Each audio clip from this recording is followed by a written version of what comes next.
Millionaire sees girl in an identical to his daughter, who disappeared 5 years ago until he... Robert Miller stopped abruptly on the crowded sidewalk of Fifth Avenue when his eyes locked onto the giant billboard dominating the shopping center's facade. His hands trembled uncontrollably, and the coffee he was holding slipped through his fingers, spilling onto the hot New York pavement. There she was, the same delicate little face, the same piercing blue eyes that had haunted him for 5 long years, the same sweet expression etched in his memory. The girl in the children's clothing ad was smiling radiantly, wearing a floral dress, and every feature of her face screamed one word in his mind: Emma. It can't be, he whispered to himself, ignoring the pedestrians rushing past him. Robert pulled out his phone with still shaking hands and snapped a photo of the billboard. He zoomed in, studying every detail, every shadow, every curve of the child's face. There was no doubt. It was her. It was his daughter. 5 years. 5 years since that terrible afternoon in Central Park, when Emma was playing on the playground while he answered a work call that had seemed urgent at the time. When he hung up and looked back to where she had been, he found only an empty swing swaying in the wind. 5 years of relentless searching, of sleepless nights, of posters plastered all over New York City. 5 years of hope slowly fading, of a marriage crumbling, of guilt eating away at his soul. And now there she was, smiling at thousands of people who passed by that avenue every day. Robert ran into the shopping center like a man possessed. His dress shoes echoed on the marble floor as he frantically searched for information about the ad campaign. At the information desk, a young employee gave him a strange look when he began stumbling over his words, asking about the billboard. "Sir, are you all right?" she asked, noticing his agitated state. "I need to know who the girl in that ad is. It's urgent, please. I'm sorry, but we don't have that information. You'd have to contact the company responsible for the campaign." Robert didn't waste a second. Still inside the shopping center, he called his personal assistant, Margaret, a woman in her early 50s who had worked with him for over a decade and knew every detail of the tragedy that had destroyed his family. "Margaret, I need you to find out everything about an ad campaign. Send someone to Fifth Avenue right now to note all the details of the billboard in front of the Time Warner Center." "Mr. Miller, is something wrong?" "I found Emma, Margaret. She's in the ad." The silence on the other end lasted a few seconds. Margaret knew her boss too well to question something so serious. "I'll be there in 20 minutes with all the information." Robert spent the rest of the afternoon in his office, pacing back and forth, unable to focus on anything else. Margaret worked like a detective, making calls, consulting contacts, scouring the internet for any clue about the origin of that campaign. "The agency responsible is Creative Edge Marketing, a small firm downtown," Margaret reported around 6 in the evening. "But they refused to give any information about the models, citing confidentiality agreements." "Then we'll go there." "Sir, they're already closed. But I got the home address of the creative director through a contact of mine in the industry." That same night, Robert knocked on the door of an apartment in Williamsburg. Brian Thompson, a 40-year-old man with stubble and disheveled clothes, opened the door with a look of surprise at finding a stranger in a suit on his doorstep. "Brian Thompson?" "Yes, who are you?" "My name is Robert Miller. I need to talk to you about a girl who appears in a campaign your agency created." Brian hesitated for a moment, studying the well-dressed man before him. There was something in Robert's expression that conveyed genuine desperation. "Come in, please." The apartment was small and modest, with design equipment scattered around the living room. Brian offered coffee as Robert explained his situation, showing old photos of Emma and comparing them to the billboard image. "My God," Brian murmured, examining the photographs. "The resemblance is truly striking." "It's not a resemblance. It's her. It's my daughter." Brian scratched his beard, clearly uncomfortable. "Look, I understand your situation, but I have confidentiality agreements. I can't just—" "Please," Robert interrupted, and there was a crack in his voice that touched the advertiser's heart. "I've been looking for her for 5 years, 5 years. If there's any chance, any possibility—" Dear listener, if you're enjoying the story, take a moment to like and especially subscribe to the channel. It helps us a lot as we're just starting out. Now continuing, Brian sighed deeply and went to his desk, grabbing a folder with documents. The photo shoot was done 3 months ago. The girl's name is, well, at least she was registered as Lily Johnson. She's 10 years old. Robert's heart raced. Emma would be 11 in 2 months. Who brought her to the shoot? A woman. Said she was her mother. Susan Johnson. Simple woman. Seemed like she was from the countryside. Payment was made through her bank account. Do you have the address? Brian hesitated again, but Robert's expression convinced him this went far beyond mere curiosity. I do, but it's only what she provided in the registration. Hope Village, East Side. With the address in hand, Robert barely slept that night. The next morning, before the sun had fully risen, he was already in his car heading to the east side of New York City. Hope Village was a working-class neighborhood, with modest houses packed close together and children playing on the cobblestone streets. The house at the address was small, painted in faded blue, with a tiny garden in front where a few flowers bravely resisted the harsh sun. Robert parked the car and observed for a few minutes, trying to steady his nerves. When he finally decided to knock, a woman around 35 answered. She was thin, with brown hair tied in a ponytail, and simple but clean clothes. When she saw Robert, her face immediately twisted into an expression of alarm. Susan Johnson. Who wants to know? My name is Robert Miller. I need to talk to you about Lily. Susan's reaction was instant. She tried to shut the door, but Robert was faster and held the doorknob. Please, I won't hurt anyone. I just need to talk.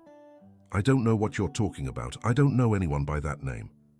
Susan, I saw the girl in the ad. I know she lives here with you. Susan's eyes filled with tears, and she stopped trying to close the door. Are you from social services, the courts? No, I might be her father. Susan clutched her chest as if she'd been punched. What are you saying? My daughter disappeared 5 years ago, Emma, and the girl in the ad looks exactly like her. At that moment, a child's voice echoed from inside the house.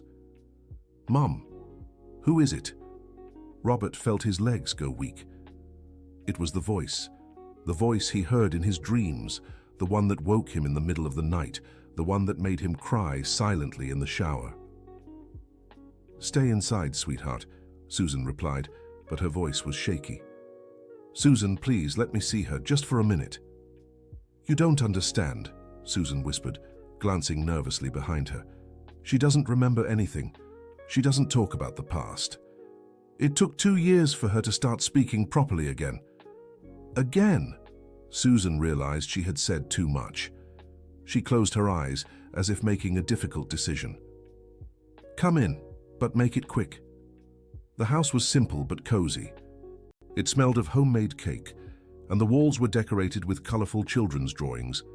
In the small living room, a girl with light brown hair sat on the floor, playing with dolls. When she looked up to see who had arrived, Robert felt his world collapse around him. It was her. Without a shadow of a doubt, it was Emma. Older, of course, but with the same eyes, the same nose, the same dimple in her chin when she smiled shyly at the stranger. Hi, she said, with the innocence typical of a 10-year-old. Robert had to lean against the wall to keep from falling. Tears streamed down his face uncontrollably. Hi, sweetheart, he managed to say, his voice choked. The girl looked at Susan with a questioning expression. Lily, go play in your room for a little while. Uncle needs to talk to Mommy. Lily? Robert repeated as the girl left the room. That's the name I gave her, Susan explained, now crying too. When I found her, she wouldn't speak at all. She didn't say her name, didn't say where she came from, nothing. Where did you find her? Susan sat on the small couch, running her hands over her face. It was 4 years ago. I worked as a cleaner at a public hospital in Queens. I was finishing my overnight shift when I saw a little girl alone in the square outside. She was dirty, her clothes torn, shivering from the cold. Robert sat across from her, hanging on every word. I tried talking to her, but she wouldn't respond. She seemed in shock. I took her to the hospital where I worked, but there were no missing person reports that matched her. The social worker said she'd be sent to a shelter, but you brought her home. I know it was wrong, but I looked at that little girl and couldn't let her go to a shelter. I always wanted children, but I never could. My husband had left the year before. I was alone. She was alone. The story Susan told was both moving and disturbing. For the first few months, the girl had constant nightmares. She'd wake up screaming in the middle of the night, but could never explain what she dreamed about. Gradually, with lots of love and patience, Susan helped her adjust to her new life. She started calling me Mom after about 6 months. It was the first word she said clearly. I cried so much that day. And she never talked about before? Never. It's like there was no life before she came into my home. The doctor said it might be trauma, that her mind blocked out the bad memories. Robert stayed silent for a long moment, processing everything. The pain of loss mixed with the joy of finding Emma, but also the anguish of hearing her call someone else Mom. "What do you plan to do now?" Susan asked, fear evident in her voice. "I don't know," Robert admitted. "I spent 5 years looking for her. I destroyed my marriage, almost lost my company, spent a fortune on private investigators, and now she's happy," Susan finished. "She's doing well in school, has friends, takes dance lessons. She laughs, plays, she's a normal child." "A normal child who's my daughter?" The tension in the room was palpable. Susan hugged her knees as if protecting herself. "Are you going to take her from me? I have the right? Susan exploded, standing up from the couch. "Where were you when she needed medical care? When she had pneumonia that first winter? When she cried from nightmares? When she learned to read, to write, to ride a bike? I was looking for her. Well, I was taking care of her." The argument was interrupted by the soft voice of the little girl who had appeared at the bedroom door. "Why are you shouting?" Susan immediately changed her demeanor, walking over to the girl and kneeling to her level. "It's nothing, sweetheart. Uncle just came to talk about work." The girl looked at Robert with curiosity. "Do you work with photos too?" "Too?" Robert asked. "Mommy took me to take pretty pictures the other day. She said I was going to be in a magazine." "And did you like it?" "I did. The photographer said I have the face of a movie star." Robert smiled through his tears. Emma had always been vain. She loved posing for the pictures he took with his phone. "Do you like movies?" "I love them. Mommy takes me every Sunday at the Time Warner Center. I love the Princess Elsa movies. Frozen." Emma had been obsessed with Frozen before she disappeared. She would sing Let It Go all day long, much to the despair of Robert and his ex-wife Jennifer. "Lily, go to your room and finish organizing your dolls. Uncle is leaving soon," Susan said, clearly wanting to end the conversation. The girl obeyed, but not before politely saying goodbye to Robert with a little wave that broke his heart. When they were alone again, Susan sat back down, but kept a defensive posture. "Look, I understand your pain. I can't even imagine what you've been through all these years. But she's my daughter now, not on paper, but in my heart. Susan, I don't want to take her away from you violently, but I need you to understand. She's my biological daughter. I have documents, a birth certificate, pictures from when she was a baby. And I have 4 years of love, care, and dedication." Robert took a deep breath, trying to find a solution that wouldn't hurt anyone. "What if we start slow? I could visit her sometimes as a family friend. She wouldn't have to know the truth yet." Susan shook her head. "You don't understand. She's stable now. No more nightmares, no more anxiety attacks. Any drastic change could bring it all back. But she has the right to know who she is. She knows who she is. She's Lily Johnson, daughter of Susan Johnson, lives in Hope Village, goes to Washington Elementary School. That's her identity." The standoff was set. Robert left the house with a promise to return the next day to continue the conversation. But Susan made it clear she wouldn't change her mind easily. That night, Robert called Jennifer, his ex-wife. The divorce had been finalized 2 years earlier, after years of arguments and mutual blame over Emma's disappearance. Jennifer had moved to Los Angeles, trying to rebuild her life away from the painful memories. "Robert, why are you calling so late?" "Jennifer, I found her." The silence on the other end lasted nearly a minute. What did you say? I found Emma. She's alive. She's okay. She lives with a woman on the east side. That's not possible. You've had false hopes before. It's not false hope. It's her, Jennifer. I saw her with my own eyes. I talked to her. Jennifer began to cry on the other end. Where has she been all these years? Robert told her the whole story, from the billboard to the conversation with Susan.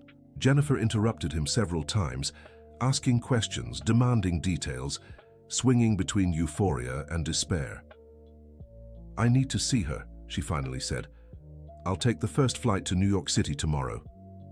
Jennifer, the situation is complicated. The woman who's cared for her all these years doesn't want to give her up. And Emma, she doesn't remember us. I don't care. She's our daughter. She calls that woman Mom. I'm her mother. The call ended with Jennifer in tears and Robert feeling even more confused.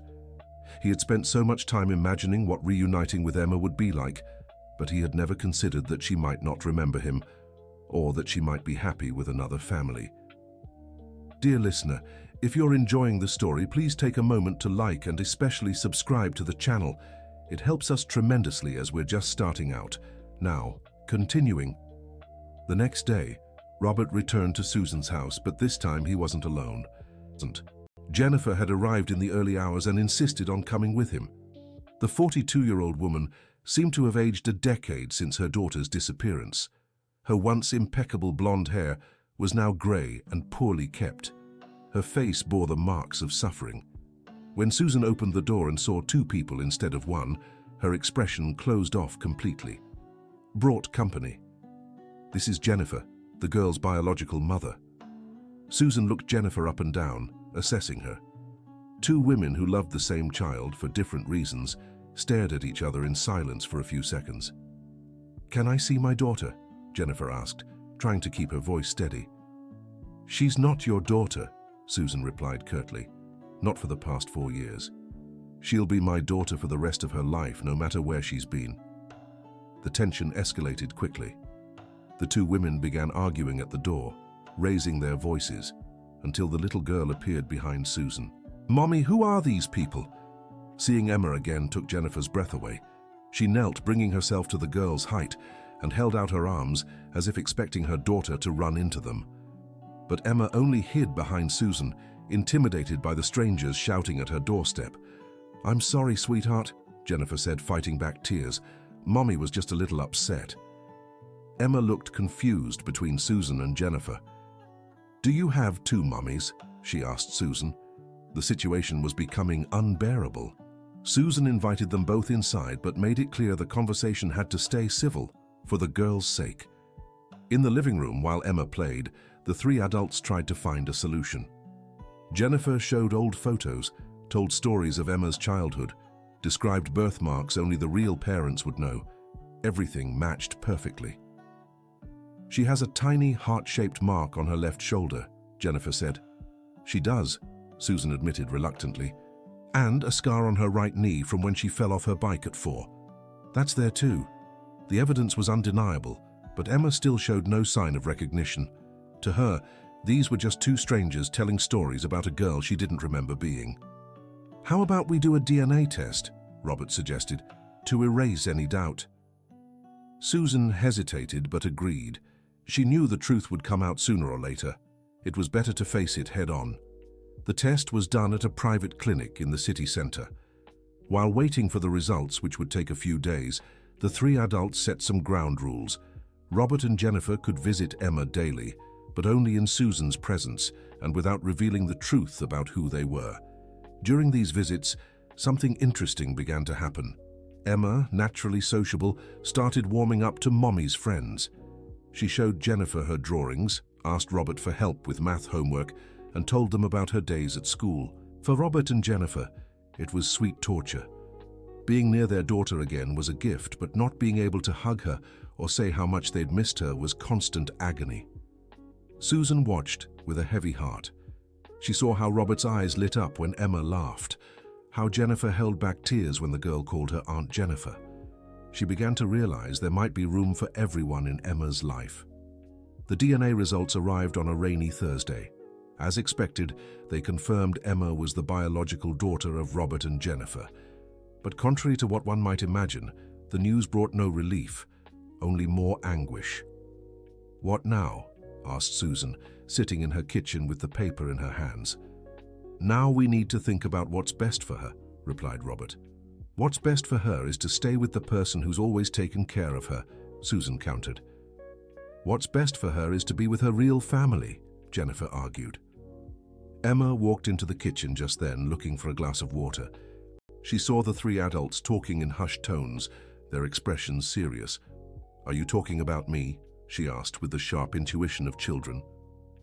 "Why would you think that, sweetheart?" Susan asked. "Because every time the three of you are together, you look sad and whisper." The adults exchanged glances. Emma was more observant than they'd realized. "Are you Mummy's boyfriends?" the little girl continued, her childlike logic trying to make sense of the situation. "No, dear," Jennifer laughed, despite her tears. "We're just friends." "But why do you always cry when you come here?" The innocent question hit them like a slap. They'd been so focused on their own feelings that they hadn't noticed how their sadness was affecting Emma. "Sometimes grown-ups cry when they're happy," Robert explained. "Are you happy when you come to see me?" "Very happy," Jennifer replied, unable to hold back her tears this time. Emma walked over to Jennifer and, with the natural kindness of children, wiped her tears with the sleeve of her own shirt. "Don't be sad, Aunt Jennifer. You can come see me whenever you want." In that moment, Jennifer realized her daughter had grown into a kind and empathetic person, qualities Susan had nurtured with love and patience. For the first time since finding her, Jennifer felt genuinely grateful to the woman who had raised Emma. In the weeks that followed, a strange but functional routine took shape. Robert spent Saturday mornings with Emma, helping her with school projects. Jennifer came over on Sunday afternoons, and they cooked together or watched movies. Susan was always present, but gradually began allowing moments of privacy between Emma and her birth parents. During this time, Emma started asking questions. She wanted to know why Robert knew so much about business, why Jennifer had such delicious recipes, and why they cared so much about her if they were just Mommy's friends. "Uncle Robert, do you have kids?" she asked one day while they worked on a puzzle. The question caught Robert off guard. He glanced at Susan, who was in the kitchen preparing a snack, and she gave him a subtle signal to tread carefully. "I had a daughter," he finally said. "Where is she?" "She got lost a long time ago." Emma stopped fitting the puzzle pieces and looked at Robert with a serious expression. "What do you mean, got lost?" "Sometimes children get separated from their parents without meaning to. That's what happened to her." "Did you look for her?" "I still am. You must love her a lot. More than anything in the world." Emma went back to the puzzle, but Robert could tell she was processing the information. Children have an incredible ability to connect dots adults think impossible. "What was she like?" "She was a beautiful girl with hair like yours, blue eyes like yours. She loved to dance, loved watching movies about Princess Elsa." Emma stopped playing again and stared at Robert. "Princess Elsa from Frozen." "That's right. I like her too." "I know." Something in Robert's tone made Emma suspect there was more to the story than he was telling, but with the wisdom of children who've endured trauma, she didn't press further. Life continued like this for a few more weeks, but the situation was becoming unbearable for everyone involved. Robert and Jennifer lived on a tightrope, trying not to reveal their true feelings. Susan felt increasingly pressured, seeing how Emma grew fond of the visitors. And Emma, though she didn't fully understand what was happening, sensed there was something important everyone was hiding from her.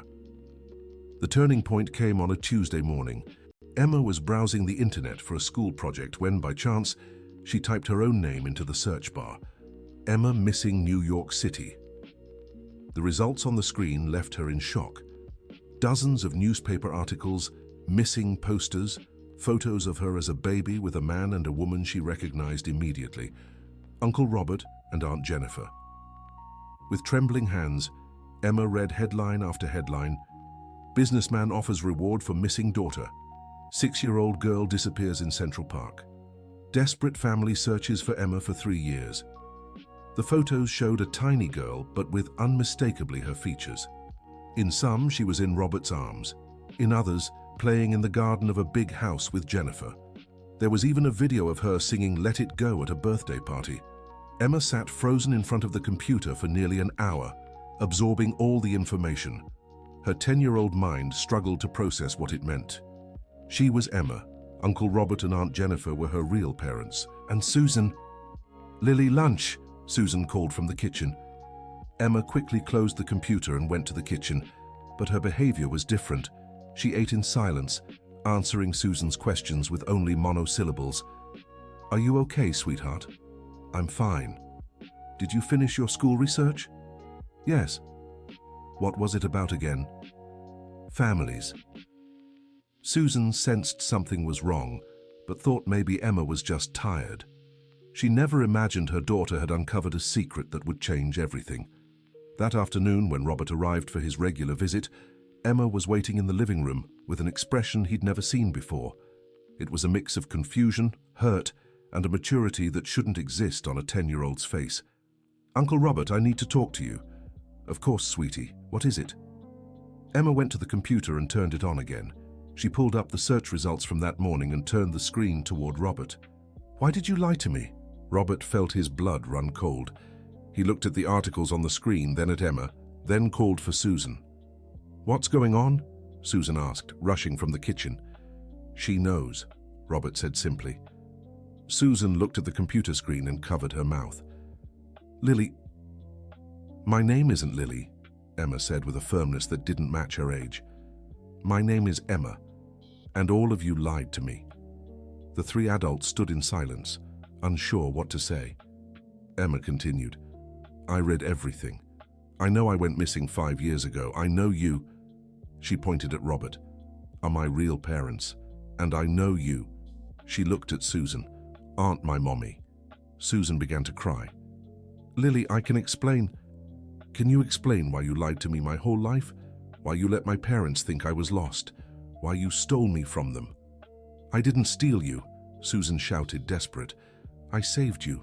You were alone, hurt, abandoned." "Abandoned by who?" "I don't know. When I found you, you were in a square alone in the middle of the night." Emma looked at Robert, searching for answers. "It's true, Emma," he said, using her real name for the first time in months. "We don't know how you ended up in that square. We only know you disappeared from the park where we were. And you didn't look for me?" "We did," Robert said, his voice breaking. "We looked every day for 5 years." Emma processed this information, trying to piece together the puzzle that was her life. "Why don't I remember you?" "The doctors say your mind blocked out the bad memories," Susan explained. "You were very traumatized when you arrived. But you weren't bad memories. You were my parents." Robert knelt in front of Emma, carefully choosing his words.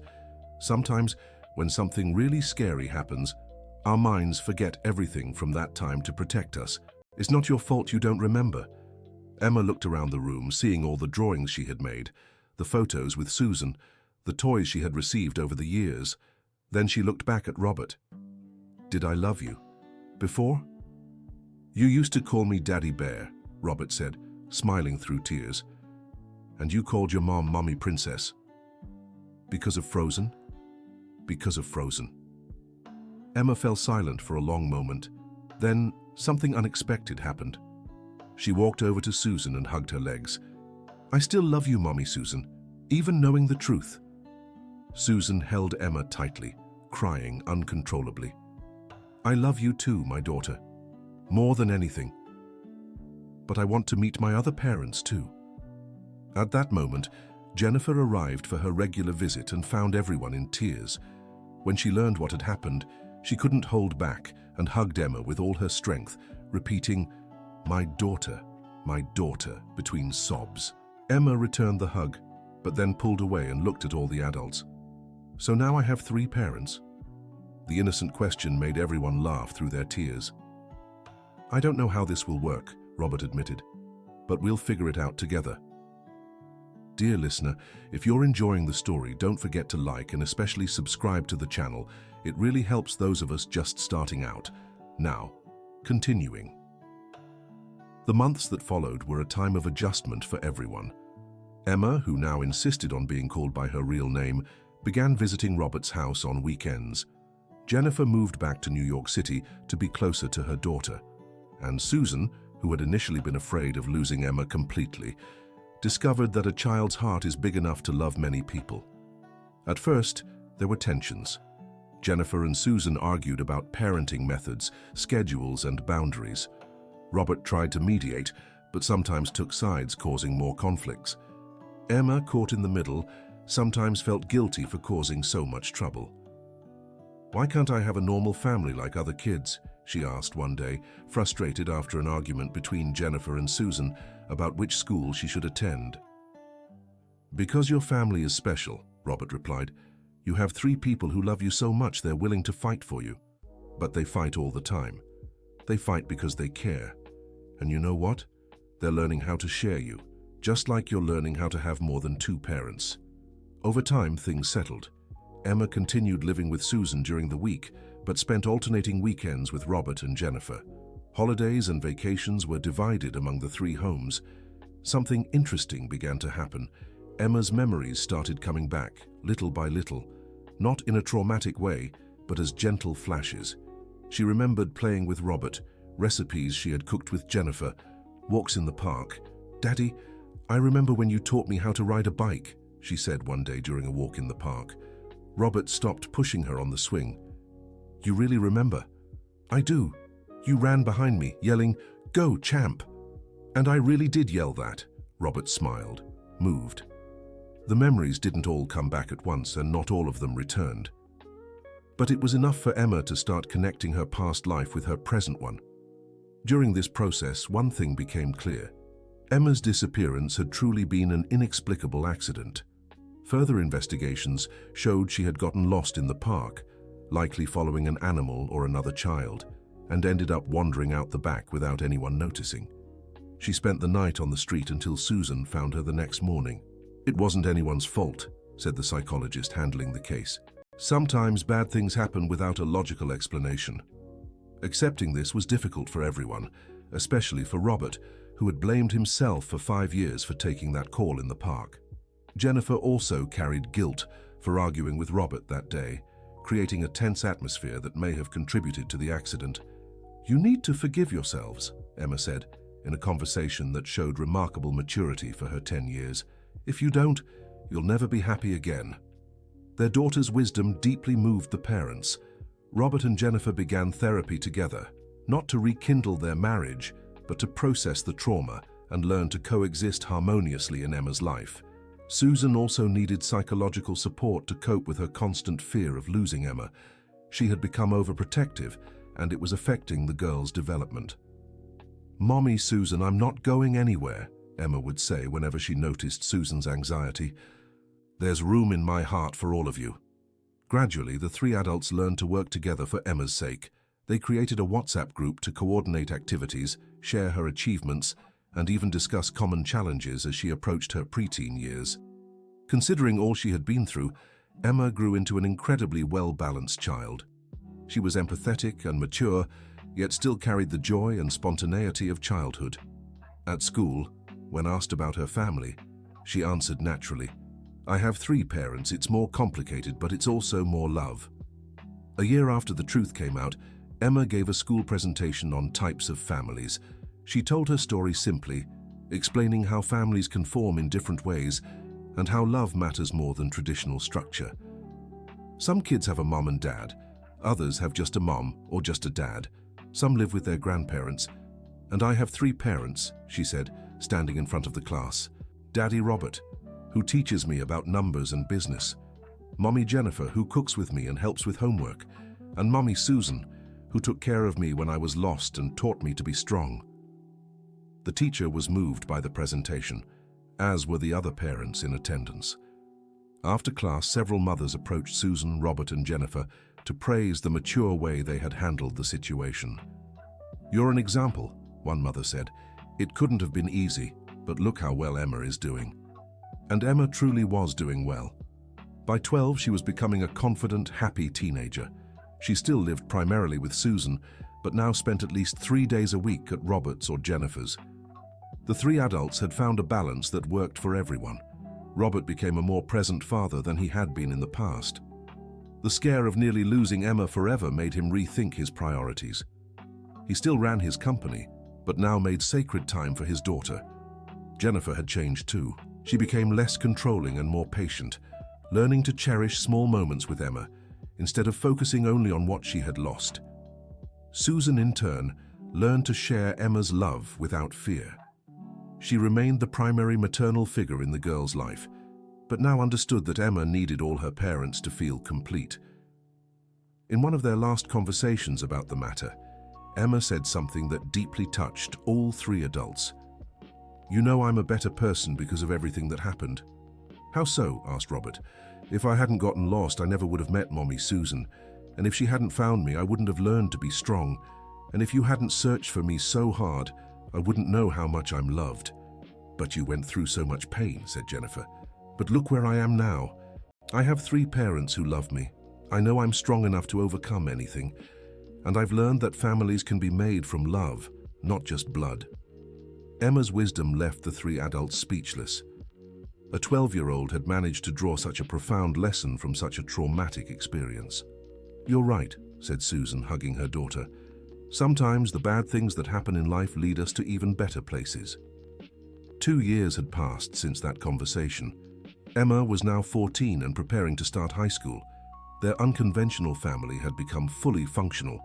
Robert and Jennifer, surprisingly, had become close friends again. They didn't remarry, but they built a solid partnership in raising Emma. They often had dinner together at Susan's house, and the 3 homes became an extended home for Emma. Susan married a widowed neighbor, Michael, who had 2 teenage sons from a previous marriage. Emma gained 2 stepbrothers and loved being part of an even bigger family. Emma's story and her unique family began to be shared in talks and workshops about adoption and unconventional families. They became an example of how love can overcome any obstacle and how families can form in the most unexpected ways. At one of these talks, a woman in the audience asked Emma, "Don't you feel angry about losing 5 years with your biological parents?" Emma thought for a moment before answering, "I'd rather think I gained 5 years with my heart's mother, and that my biological parents gained a stronger, more grateful daughter when we reunited." Her response moved the entire audience and became a quote in several articles about childhood resilience. The final chapter of this story happened at Emma's 15th birthday. Instead of a traditional party, she asked for something different. She wanted to bring together everyone who had been part of her journey. The celebration took place in Susan's backyard, which had been expanded to accommodate their extended family. Present were Robert, Jennifer, Susan, Michael and his sons, Margaret, Robert's secretary who had helped in the search, Brian, the advertiser who had provided the first clues, and even some teachers and classmates who had witnessed Emma's transformation over the years. During the party, Emma asked to give a speech. 15 years ago, I was born as Daddy Robert and Mommy Jennifer's daughter. 10 years ago, I got lost and was found by Mommy Susan. 5 years ago, I discovered I had a bigger family than I ever imagined. Today, I look around and see my family still growing. She pointed to each person present. Michael, who taught me that we can choose our family just as much as we're born into one. Ethan and Tyler, my brothers by heart, who showed me how good it is to have older brothers to protect me. Margaret, who never gave up searching for me. Brian, who had the courage to break rules to reunite a family. Ms. Richardson, who taught me that our past doesn't define our limits. Tears streamed freely down the faces of everyone there. I could have had a normal life, with a traditional family. But it wouldn't have been this life, with all these incredible people. I wouldn't have learned that love is stronger than any pain, that family is more than blood, and that even the worst things that happen to us can lead us to better places. Emma paused, looking at each of her parents. Daddy Robert, thank you for never giving up on searching for me. Mommy Jennifer, thank you for teaching me that a mother's love is forever. Mommy Susan, thank you for saving me when I needed it most. The 3 of you gave me the greatest gift a person can receive, the absolute certainty that I am loved. The silence that followed her speech was broken by the emotional applause of everyone present. Robert, Jennifer and Susan hugged each other, finally at peace with the past and grateful for the present they had built together. Later that evening, when the guests had left, Emma sat on the backyard swing with her 3 parents around her. "Do you know what I love most about our family?" she asked. "What?" they asked in unison. "That we proved love has no limits. That a family can be made of people who found each other by chance and chose to love one another. That even the saddest endings can turn into happy beginnings. And you, Emma," Robert said, "taught us that sometimes we need to get lost to truly find ourselves. And that love multiplies but never diminishes," Jennifer added. "And that family is who stays," Susan concluded. Emma smiled, gently swaying on the swing as she gazed at the stars in the New York City sky. "I think our story should be a movie," she said with the spontaneity of a teenager. "And how would it end?" Susan asked. "It wouldn't have an ending," Emma replied, "because our story is still being written, and the best stories are the ones that go on forever." That night, the 4 of them stayed in the backyard until late, talking about future plans, reminiscing about funny moments from the past years, and dreaming of all that was yet to come. The family born from pain and chance had become something beautiful and eternal. Emma grew up to become an admirable young woman, earning a degree in psychology with a focus on family therapy. Inspired by her own experience, she dedicated her career to helping other families in unconventional situations, always remembering that love is the only thing that truly matters in building a family. Robert, Jennifer, and Susan remained the 3 pillars in Emma's life, each contributing their unique perspective. When Emma married at 25, the 3 of them walked her down the aisle, proving once again that love knows no conventional forms. And when Emma had her own children, they grew up calling 3 people grandparents, who loved each other through her, raising a new generation that understood early on that family is far more than blood ties. The story of Emma Miller Johnson became a symbol of hope for many families, proving that sometimes life's greatest gifts come wrapped in the worst tragedies, and that true love always finds a way to prevail. The end. Now tell me what you thought of this touching story. Do you believe love can truly overcome any obstacle? Share your thoughts in the comments and let us know if you too have an unconventional family story. Don't forget to like this video and subscribe to the channel so you won't miss other heartwarming stories.